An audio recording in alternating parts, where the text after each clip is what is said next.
گزرتا ہے کہ اس کے گھر میں خیر و برکت کا نزول ہونے لگتا ہے، جو کماتا ہے اس میں برکت ہوتی ہے، کچھ رقم جمع ہو جاتا ہے، اس جمع ہوئی رقم میں سے کچھ نذرانہ لے کر غوث اعظم کی بارگاہ میں جاتے ہیں اور پیش کرتے ہیں، کہتے ہیں حضور میں وہی کام کر رہا ہوں جو پہلے کرتا تھا، آج بھی وہی کر رہا ہوں، لیکن پہلے اضافہ نہیں ہوتا تھا، پہلے برکت نہیں ہوتی تھی، پہلے کچھ بچتا نہیں تھا، لیکن آپ نے پردہ لگا کر میرے گھر میں خیر و برکت کا نزول ہونے لگا ہے، بچنے لگا ہے، میرے گھر میں کوئی پریشانی نہیں ہے، ہر طرح کی خوشحالی ہے۔ حضور مجھے سبب کو بتا دیجیے، اس پردے میں ایسی کیا بات تھی، کیا راز ہے؟ غوث اعظم فرماتے ہیں سنو، تمہارے گھر سے چوراہے کے اوپر سے جو لوگ گزرتے تھے اس میں نمازی کم اور بے نمازی زیادہ ہو جاتے تھے، اور اللہ کے نبی کا فرمان ہے جس گھر پر بے نمازی کی نظر پڑتی ہے اس گھر میں خیر و برکت کا نزول نہیں ہوتا۔ سبحان اللہ۔ جس گھر میں بے نمازی کی نظر پڑے اس گھر میں خیر و برکت نہ ہو۔ اب ہم اپنے گھر کو دیکھیں کہ ہمارے گھر میں کتنے نمازی ہیں، کیا ہم خود نمازی ہیں؟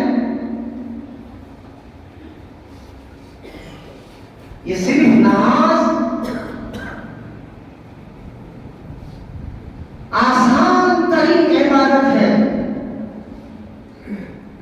یہ نماز اللہ کے نبی فرماتے ہیں الصلاۃ معراج المؤمنین،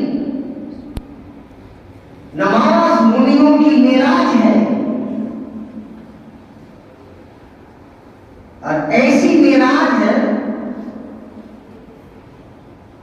جیسے طور پہاڑ پر موسیٰ کو اللہ نے اپنا جلوہ دکھایا، اللہ کے نبی کو عرش بری سے لاکھ مقام پر بلا کر معراج کروایا، اپنا دیدار کرانے کو معراج کہتے ہیں، نبی کا اللہ کا دیکھنے کو معراج کہتے ہیں، اور نبیوں نے خدا کے دیدار کے لیے دعائیں کی کہ اے رب قدیر میں تجھے دیکھنا چاہتا ہوں، مجھے اپنا جلوہ دکھا، مجھے اپنا دیدار کرا۔ بہت عبادت کرنے کے بعد مسلسل 40 رات دن عبادت کرنے کے بعد پھر موسیٰ علیہ السلام کو رب نے ایک جھلکا اپنی تجلیات میں سے ایک تجلیات کا دکھایا، تو ان کی تجلیات کو رب تبارک و تعالیٰ کی تجلیات کو تاب نہ لا سکے، برداشت نہ کر سکے اور بے ہوش پڑے رہے۔ اللہ کے نبی فرماتے ہیں کہ مومنوں کے لیے معراج ہے،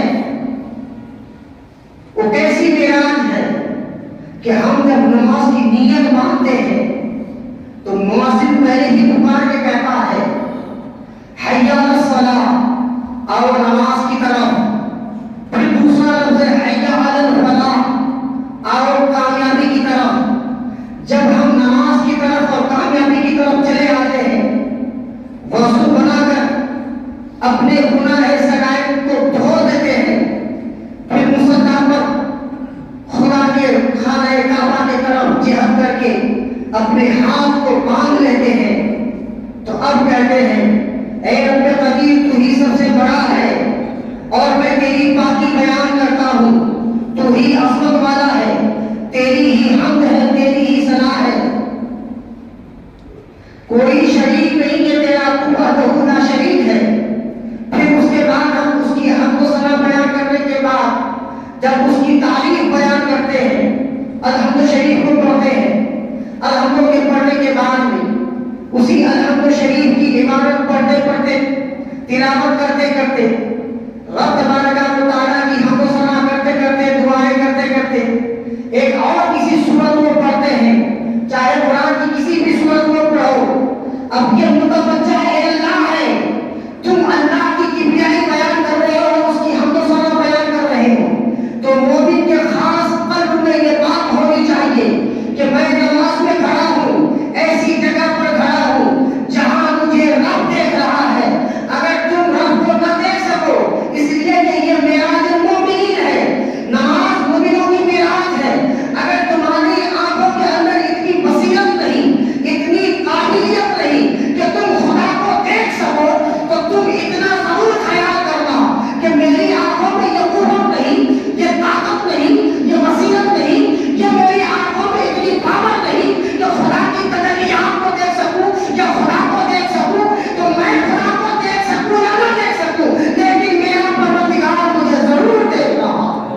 سبحان اللہ.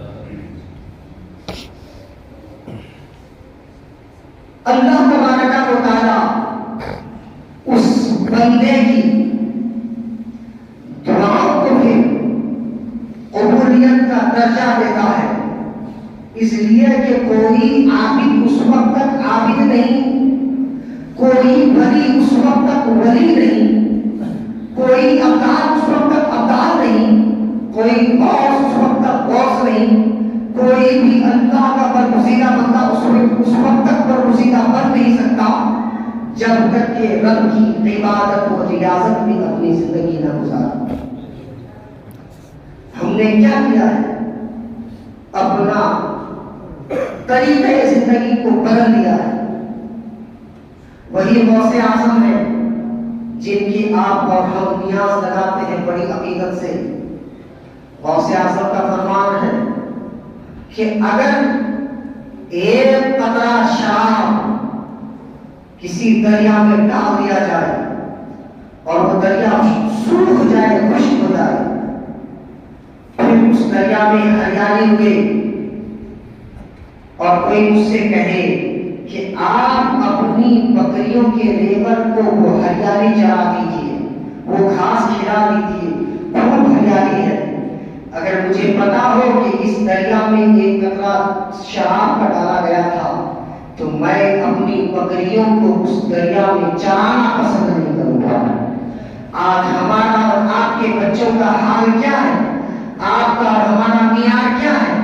کوئی غم آئے کچھ نہیں، سیدھا شراب کی بوتل، کچھ نہیں، شادی ہو تو شراب، مر گیا کوئی تو شراب، کوئی خوشی ہو تو شراب، غم ہو تو شراب. پوچھا جائے کہ ایسا کیوں کرتے ہو؟ اسلام میں یہ تو حرام ہے، تم ایسی فطرت کیوں اپنائے ہو؟ تم ایسا کیوں کرتے ہو؟ شراب کیوں پیتے ہو؟ کہتا ہے میرے بھائی کی شادی ہے، آج نہیں پیئیں گے تو کب پلائیں گے؟ آج میرا غم ہے، میرا بچہ مر گیا ہے، میں غم سے پریشان ہوں، میرا دماغ کام نہیں کر رہا ہے، بس اس کی یادیں آتی ہے، اس غم سے نکلنے کے لیے میں شراب پی رہا ہوں. مسلمانوں، یہ ہمارا دین اور مذہب نہیں ہے جسے آپ اپنا دین سمجھتے ہیں. مسلمان کی فطرت کیا ہے؟ اور سیاست نے سبق کیا دیا کہ وہ اپنی بکریوں کو اس ایک قطرہ شراب کے گرے جانے والے دریا پر چرانا پسند نہیں کرتے. تم خود کیسے پی سکتے ہو جبکہ تمہارے جسم کے اندر اللہ اس کے رسول کا نور ہے، تمہارے سینے میں ایمان ہے، کلمہ توحید ہے. تم مسلمان وہ ہو جو اللہ کو ماننے والے ہو. تم مسلمان اس لیے ہو کہ تم نبی سے محبت کرتے ہو، نبی کا کلمہ ہو. تمہاری زبان اس لیے ہے کہ تم اللہ کا کلام اللہ پڑھتے ہو. تم کیسے کر سکتے ہو کہ تمہارا زبان اللہ کا کلام پڑھے اور اسی زبان پر شراب کے قطرات جائے؟ تمہارا یہ سینہ ہے جس پر نور ایمانی ہے، اس نور ایمانی پر شراب کی جنبش ہو. کوئی مسلمان کا بچہ ایسا کر نہیں سکتا. اگر ایسا کرتا ہے تو اسے سوچنا پڑے گا کہ ہمارے پاس ایمان ہے کہ نہیں ہے. حضرات، ہم اور آپ بڑے جذبات سے بولتے ہیں کہ ہم اہل اسلام والے ہیں، مسلمان ہیں، لیکن ہمیں کوئی ولی ایسی سکھ، ایسی سبق، ایسا درس نہیں دیتا کہ تم دین اسلام سے ہٹ کر بدپھیری کی طرف چلے جاؤ. ہر ولی اپنی زندگی میں نمازوں کی پابندی کر کے یہ بتایا کہ ہمارے مریدین بے نمازی نہ ہو. اگر کوئی اس مجلس میں مرید ہو کسی پیر کا، وہ جانتا ہوگا کہ جب کوئی پیر اس سے بیعت لیتا ہے تو کس طرح کی بیعت کراتا ہے. وہ اپنی ہاتھ پر ہاتھ رکھوا کر وعدہ کرواتا ہے. یہ وعدہ کیوں؟ کہ آپ کے نفس نے اگر کبھی کوئی غلطی کی ہے، کوئی گناہ کیا ہے، تو ایک اللہ کا ولی یا سید سادات کے کسی فرزند کے ہاتھ پر ہاتھ رکھ کر، یعنی کہ نبی کے نواسے حضرت علی اور فاطمہ الزہرا کے دار کے بیٹوں کے بیٹوں کے بیٹوں کے ہاتھ کے اوپر ہاتھ رکھ کر، اہل آل رسول کے ہاتھ پر ہاتھ رکھ کر یہ پختہ وعدہ کرنے کا نام ہی بیعت ہے. اسی کو پیری مریدی کہتے ہیں کہ میں نے آج سے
اہدنا الصراط المستقیم پر گامزن رہیں، حق کے ساتھ رہیں، سچ بولے اور سچ کے ساتھ رہیں، نماز کی پابندی کرنے کی توفیق فرمائے۔ واہ دعوانا الحمدللہ۔